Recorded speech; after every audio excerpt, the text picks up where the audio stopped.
May issue ayon sa Quadcom ng parang lalong tumatagal, parang nagka-obvious na siya, no? Si Bangag.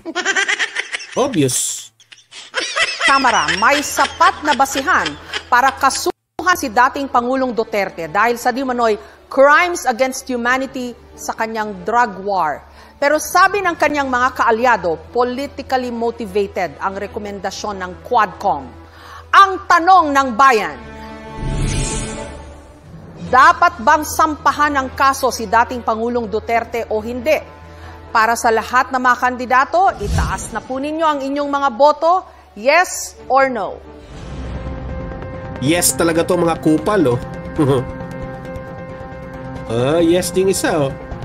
At ang mga sasalang para pagdebatihan ang isyong ito, si Representative Castro na pabor sa... Grabe naman itong yung ating moderator na si Dalunot Scott. Masamang espiritu kasi si espiritu sinap. Grabe ka naman, Dalunot Scott. Panukala, conditional naman ang tugon ni Senator De La Rosa. Dapat lang kasuhan si dating Presidente Duterte at long overdue na ito. Pati yung mga kasapakat niya at nag-utos, no, sa pagpatay sa war on drugs. Libo-libo ang pinapatay ni Duterte, pero wala pang napapanagot. Pero believe ako dito kay Castro, ha? Consistent siya talaga. Noon pa hanggang ngayon. Ha? Kontra talaga niya ang Duterte. Kaya kailangan talaga ng hustisya ng ating ng ating mga mamamayan. Sinasabi natin dito na dapat ay yung kaso na ito ay matagal na, pati na rin siguro. Senator De La Rosa? Ang sagot ko dyan is conditional, no? Hybrid. Pwedeng yes, pwedeng no. Yes in the sense na nobody is above the law. Kapag mayroon siyang nagawang kasalanan, kasuhan natin. Pero kung wala naman siyang nagawang kasalanan, huwag mo siyang kasuhan base doon sa kaso ng ibang tao. Because guilt is personal. Correct. Huwag po nating ipaangkin kay Pangulong Duterte yung kasalanan ni Ninja Caps. Correct. Kaya po, after 3 years na tapusan sa pag-ulo, walang kaso. Meron ho naman kayo ngayong 15 seconds para mag-react po kay Senator De La Rosa. So, mismong siya, si President Duterte, ay umamin na pumatay siya ng tao. Kaya kailangan siyang... Naniwala ka naman. Naniwala ka naman. Kasuhan. At ito, sino ba yung nagdisenyo ng mga policy na ito? Siya rin. At nag-cause ng pagpatay. Maging si Senator Duterte, Senator Bato ay dapat... Grabe na talaga itong si oh. Grabe, oh. Sino yun? Ito, grabe. Sabi, oh. May nakita akong comment dito, eh. Ano yung sabi kanina? Sino yung nagko-comment kanina? Sabi dito na, Castro, ikaw ba yung model sa St. Peter? Grabe naman kayo. Sana yun? Oh, Adra, ito si Virginia Malonzo. Castro, ikaw ba yung model ng St. Peter? Grabe ka naman. Bakit sa suot ni sa suot ni Castro, kabaong na lang yung kulang? Grabe talaga ito si Virginia Malonzo. Hindi ako nagsabi niyan, ha? Si Virginia Malonzo ang nagsabi niyan. Kasuhan. Ma'am, gigil na gigil kang kasuhan si Pangulong Duterte at ako ng mga kaso na hindi mo kami malilink. Kumusta na po yung conviction mo sa kasong child trafficking?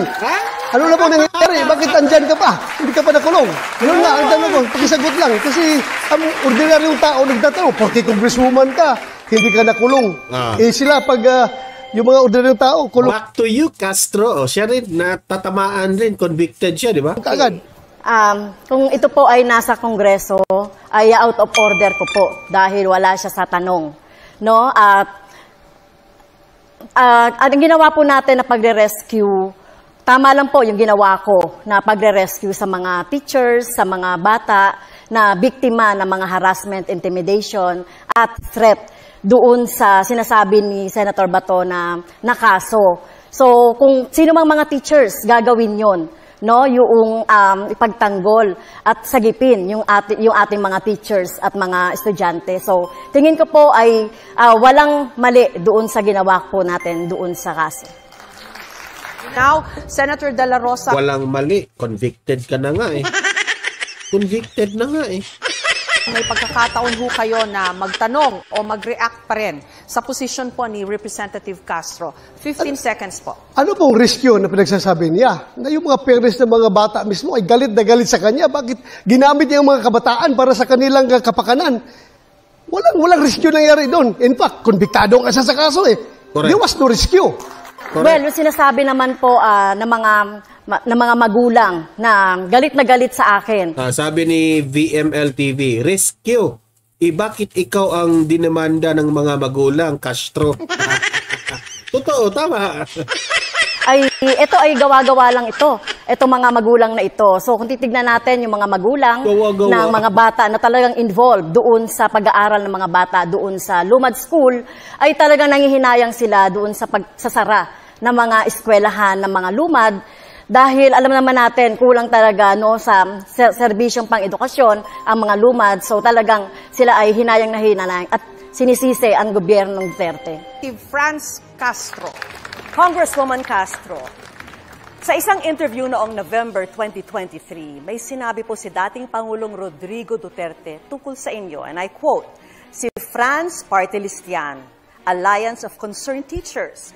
They are the left who are the members of the Communist Party of the Philippines. Mga rebel yan eh. Gusto nilang sirain ang Pilipinas. End of quote. Sa mga nagdaang taon, maging ang AFP ay nagsabing kasama kayo sa tinatawag na Active Reds.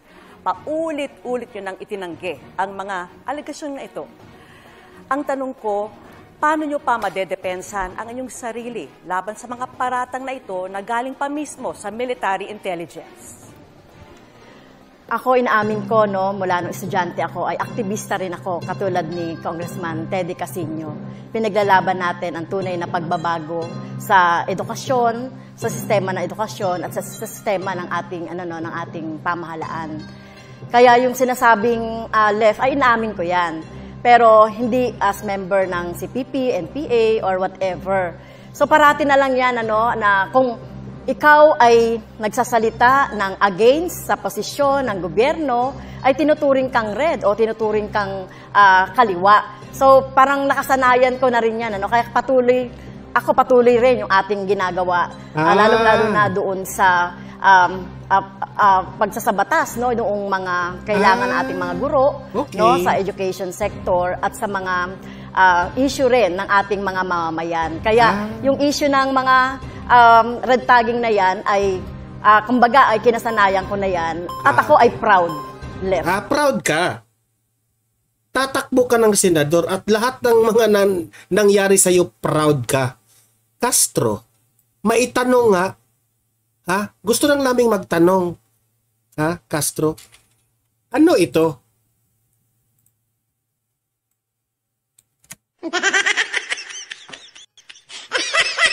Castro, ano ito? Proud ka sa ginagawa mo. Proud ka dito? Proud ka.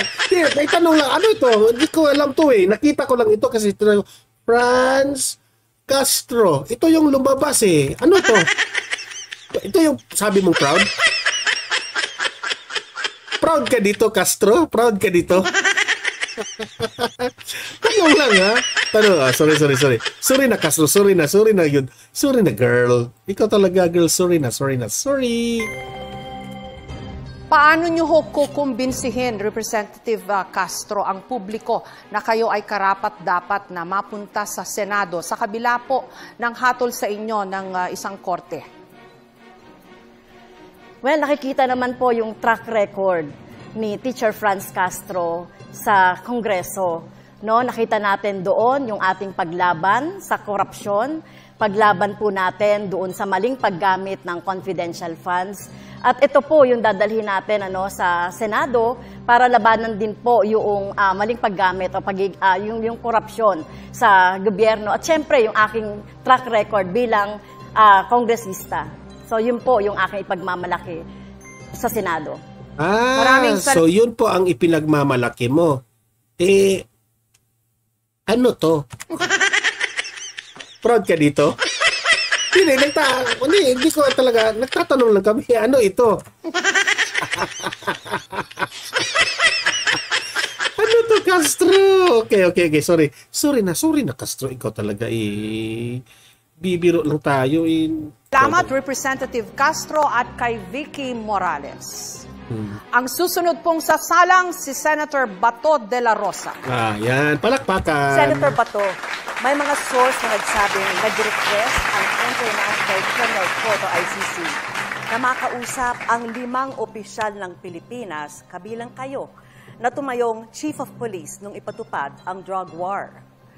Ang rekomendasyon naman ng Quadcom ng Kamara, kasuhan kayo at 7 iba pa ng crimes against humanity kaugnay pa rin ng giyera kontra droga. Ang tanong ko po, ano po ang inyong reaksyon sa mga natuklasan umano ng Quadcom at sa rekomendasyon na kasuhan po kayo? Halata, Vicky, na ang Quadcom ay binuo ng Speaker of the House para gamitin na panggiba, pangdimulis ng mga Duterte at mga kaalyado. At kaya ngayon, yung 4 na komite na yan, pinagrupo-grupo na, inisa nila, walang ibang direksyon yan, kundi tirahin ang mga Duterte at kaalyado. So, ito'y pamumulitika, halatang pamumulitika. Matagal lang bumaba si Pangulong Duterte, 3 years ago, hanggang ngayon, wala pang kaso na naipile ang DOJ laban sa amin. Correct. So, halata po na demolition job ito. This is not investigation in aid of legislation. In fact, this is an investigation in aid of persecution. Investigation in aid of demolition. Tama. Sinabi po na sakaling ipaaresto kayo ng ICC ay dudulog po kayo sa Korte Suprema. Correct. Susunod pa po kayo kahit na pabor o kontra ang maging desisyon? Kung magiging pabor o kontra, whatever, basta ang nagbigay ng desisyon ay ating korte, hindi korte ng banyaga. Kung desisyonan ng korte ang aming kaso laban sa akin, susunod po ako. Pero Senator Bato, yung pong ICC ay marami na hong naimbestigahan yan throughout history na mga kaso ng war crimes, genocide. Kayo ho, namuno... Ma'am Jessica, naniniwala ka naman sa ICC? Mag-research ka nga. Walang magandang idinidulot ang ICC sa atin. Ha? Ang ICC po ay sagabal sa ating gobyerno. Kaya natin na walang ICC. Mag-research ka, Jessica Soho. Po kayo ng PNP natin. Kayo po ang at one point the primary or the top enforcer of the law sa ating bansa. Hindi ho ba ang pagpresenta ninyo ng inyong posisyon sa ICC naaayon lang dapat dun sa inyong dating tungkulin na to enforce the law? Parang may kontra ho doon No. Bakit? Because ICC has no jurisdiction over the Philippines. Correct! Very clear. Article 127 ng Rome Statute. Sinasabi doon, hindi maabsuelto ang Pilipinas sa mga pangyayari na sakop doon sa panahon na tayo ay membro. But, itong mga investigasyon na ito ay dapat nag-commence before nag-effect yung ating withdrawal. Ang nangyari ngayon, ang investigasyon nila mag-start after the withdrawal. So, walang jurisdiction. Kahit saan tayo mag-abot. Don't you want a chance to explain yourself before the tribunal? No, because I don't recognize their jurisdiction over us. Correct. They have no jurisdiction. Maraming salamat, Senator De La Rosa Thank you. at kay Vicky Morales.